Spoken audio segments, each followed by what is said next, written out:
What is going on, everyone? My name is CakeyC and welcome to the channel. So in this video we're going to go through the top 3 guns, in my opinion of course, that you can be using in the brand new Call of Duty Black Ops Cold War League play. So if that sounds good to you, if that's what you're looking for, make sure to stay tuned to the video. If you enjoy the video, let me know by dropping a like on it down below. Let me know your thoughts on the initial launch of League play in Cold War in the comments as well. And as always, feel free to subscribe to the channel for all of the latest Call of Duty news, tips and tricks, how-tos, class setups, and much more. Let's press X to start.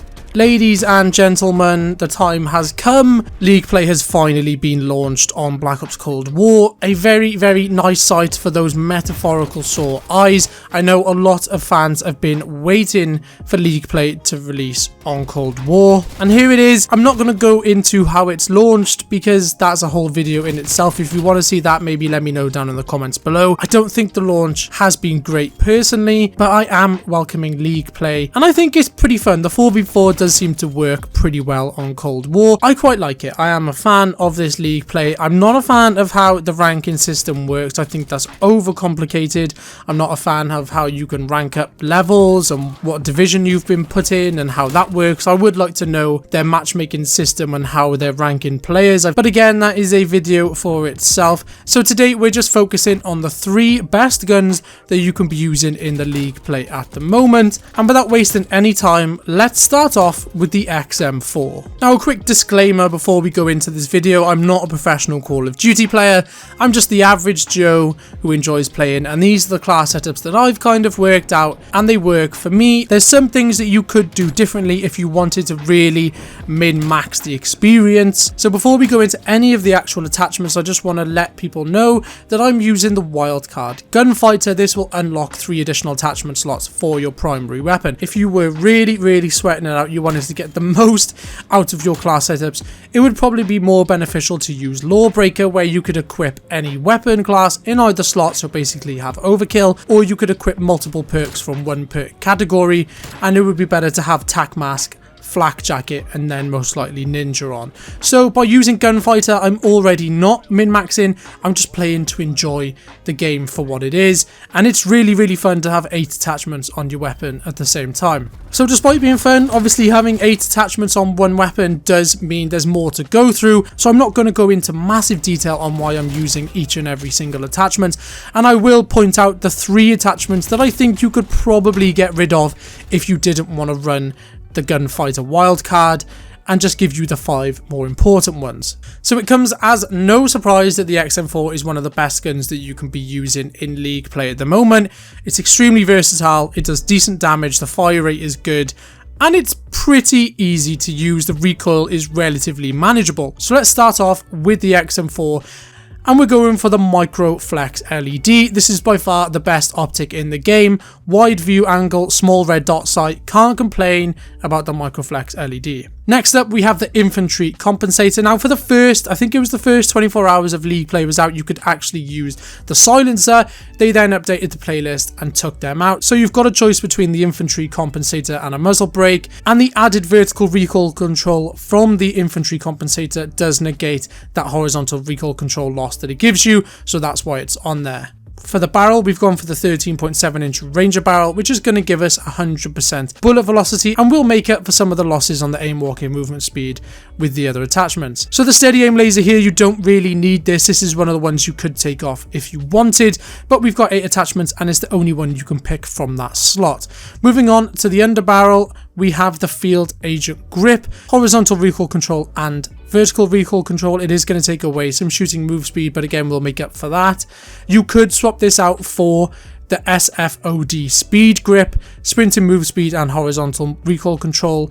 This all depends on how you play. I tend to stick back with my assault rifles, not be so aggressive, kind of just pick and choose my shot. Whereas if you are a more aggressive assault rifle user, you could put on this speed grip. So moving on to the magazine, we've gone for the 40 round mag.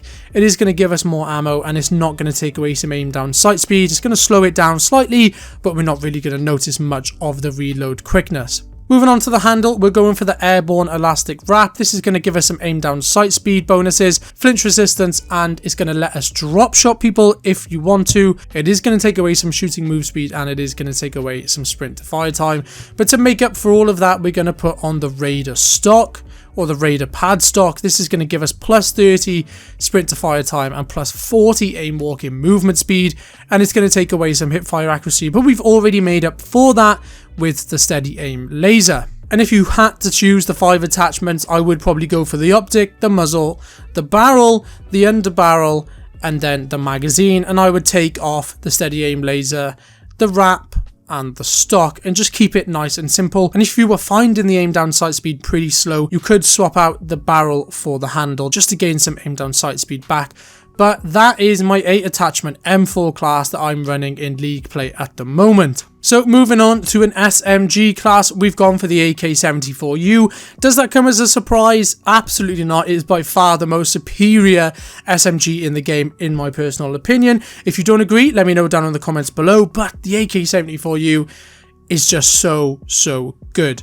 We're doing the same thing, we're putting on Gunfighter here, and this just looks ridiculous. Look how many attachments are on that AK74u. It almost looks wrong, but it's right. It's definitely right. Definitely right. Again, Microflex LED. Don't need to speak about that. We've gone for the Spetsnaz compensator again, literally. So we've put this on for the exact same reason as the infantry compensator. The vertical recoil control bonuses just completely outweigh the horizontal recoil control negatives. We're going for the 9.3 extended barrel. The other one you could use is the 10.3 inch Liberator barrel, but it's going to take away some aim walking movement speed. And that's kind of the whole point of using an SMG, is to be able to move quickly and to be able to move quickly while aiming. So we've gone for the 9.3 extended barrel there. Again, steady aim laser just because we can, and it's the only one to choose from. The Spetsnaz speed grip is going to give us some sprint move speed and horizontal recoil control. And with this one, you're kind of only using it for the sprinting move speed, because you are going to, if you're using an SMG, you're running around, you want to get around that map as fast as possible. For the magazine, we've simply gone for the 40 round drum. This is going to give us the kind of most magazine for the least negatives out of all of them. If you look, the 50 round mag is going to give us an aim down sight speed penalty of minus 15%, and all of the larger mags do give ADS speed penalties. But we don't want that. We're playing SMG. We want to be quick. We want to be as fast as possible. Moving on to the handle. Speaking about being as fast as possible, we're going to use the GRU elastic wrap. Aim down sight speed again, flinch resistance, and aim while going prone if you want to chuck in some drop shots against your enemies. And again, to make up for some of the slower speed that that's going to give us, we're putting on the KGB skeletal stock for the sprint to fire time and some aim walking movement speed. Again, hip fire accuracy has already been negated with the use of the steady aim laser. So these class setups are very well rounded. The whole point of having the 8 attachments is to kind of maximize the benefits and minimize the negatives and the losses. So we've done the XM4 and we've done the AK74u, and as you can see, the final class on this list is the KRIG. Now this KRIG class setup is, in my opinion, hilarious. Now this is my favourite gun out of the 3, and the main reason for that is because it is so easy to use. If you've just picked up Call of Duty, or you're like me and you've been playing since COD 4, this gun will work for people of all skill levels, and that's because of the recoil control. This gun does not move, it's like a laser beam. It's fantastic. So what attachments have we got on this? Again, Microflex LED, infantry compensator. These two do not change throughout all 3 classes. Moving on to the barrel, we've gone for a longer barrel with this one, but we've still gone for the barrel that's going to increase the most bullet velocity. And again, we will negate for that penalty on the aim walking movement speed later on in the attachments. Steady aim laser, again guys, not necessary, but we've got 8 attachments to fill. We can put it on, so why not? Field Agent Grip, again, like the XM4, you can swap between these two if you want. This is going to be more for the speed. This is going to be more for the accuracy. The Field Agent Grip makes this gun so funny to use. This combined with the compensator, it just melts. It's so easy to use. It doesn't move anywhere. Moving on to the magazine, again, 40 round mag. This is going to give us that little bit more ammo, and it's not gonna affect us that much. Then moving down to the handle, again, airborne elastic wrap. Like a broken record, these builds are pretty much the same for whatever assault rifle you want to use. And then finally the stock to make up for some of that movement penalty. And the same goes for the XM4, the 74u and the KRIG. If you are just going to run 5 attachments, you can take off the body, the steady aim laser, and you could probably take off the handle and the stock. If you're finding the gun too slow, you could possibly take off the barrel and put a handle on instead, or play around with the magazines if you wanted. But on some of the smaller maps, you might not need the barrel as much, and you can make use of the handle there. So there we are, guys. That is my top 3 picks for the best guns to be using in League play at the moment. If I had to pick one, it would be the KRIG. This gun is crazy. It's so versatile. You can use it in so many different scenarios. And the gun, it just works. It's the only way I can describe it. The gun just works. It's reliable, does decent damage, it's easy to use, and there is absolutely no recoil. If you're watching some of the gameplay on screen, you will see that there is a severe lack of recoil. Just makes this game so fun, the League play. So guys, in my personal opinion, those are the best 3 classes and guns you can be using in League play at the moment. If you want to swap out Gunfighter, you can, and just have the 5 attachments and then have overkill.